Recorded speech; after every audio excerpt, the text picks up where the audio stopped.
Hey guys, how are you? Welcome to a new tutorial. I'm Andrei, and today I want to show you how I created this glamorous looking manipulation in Photoshop. It's a pretty easy tutorial.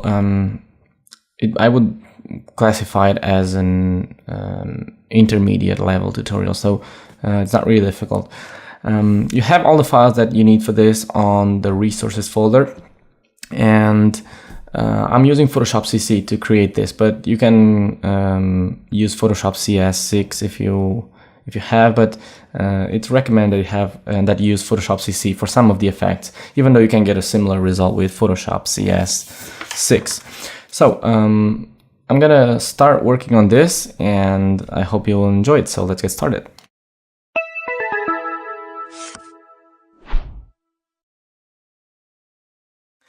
Okay, we will start with the background. The couple is really easy to extract from the background, so I'm gonna start with the already extracted version, so that way the tutorial will be a bit shorter. So I'm gonna open my stock folder, and you can see this is the couple. The background is really easy to extract, you will see. So we're gonna start with the background, which is this. Next, we're gonna open the couple, and as I said, I already have the extracted version, which is this one. I have a part, this part here is not extracted, so I'm going to use the magic wand tool. I extracted all the rest of the background using the magic wand, so you will see it's not really difficult. I have the I'm going to put the tolerance to 13, contiguous to on, and just with the shift key, add areas to your selections. Add the selection area to, add areas to your selection, and that's it.